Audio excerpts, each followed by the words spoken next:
Hi, this is Zachary Groves. I am the domestic litigation partner here at the law office of James Crawford. Today I'm going to discuss with you protective orders. Protective orders are held both in the district and circuit court here throughout Maryland. Protective orders are often very quick, where you get a hearing within 1 to 2 weeks of the filing of the protective order.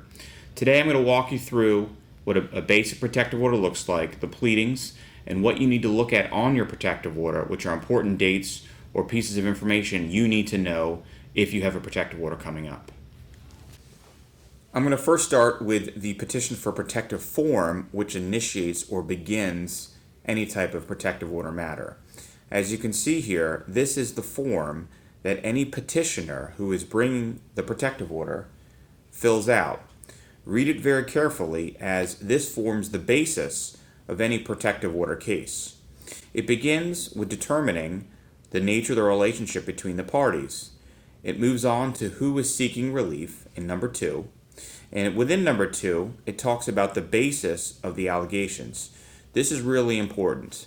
This is the portion where allegations are made and a judge makes a determination about whether or not there are grounds for a protective order. This part is key, and it has to be read very carefully to break down each individual fact in the case. This is where your lawyer really needs to pay attention to the details.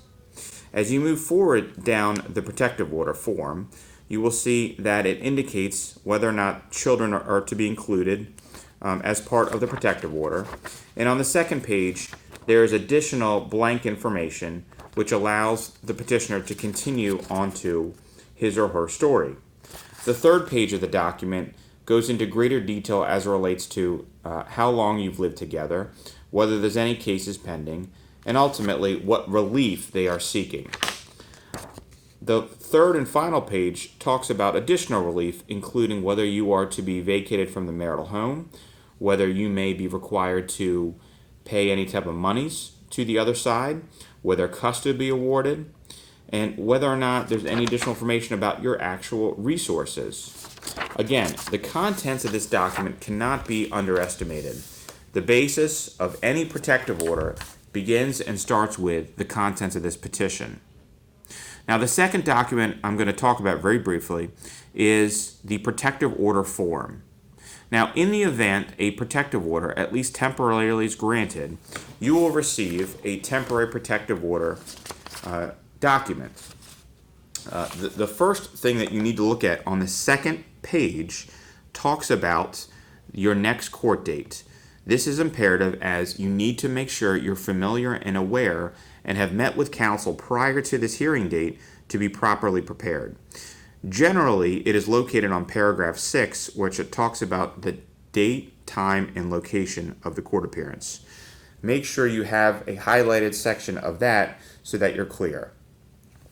In fact, above 6, there are the specific terms of the protective order that you absolutely have to comply with until you get to court. Oftentimes, it talks about whether or not you are required to vacate the home, whether you can have no contact with the other individual, and whether or not you're going to have any access to your children. Again, you must have a careful understanding of all of those elements to ensure that the case doesn't elevate to a criminal matter. Now, upon reviewing that protective order, your next move immediately is to retain counsel. These hearings are quickly held and done with the purpose of resolving very, very quickly. Once you receive your protective order, it's imperative that you sit down with us to talk about your case. The forms that we showed you and went through together are important documents that you and your attorney have to go through with great detail. Like I said previously, these cases are very quick but require detail to going through each individual fact. It's imperative that you reach competent counsel to review your case and discuss it and potentially be prepared for trial. We look forward to hearing from you. We work on these matters all the time and can no doubt help you.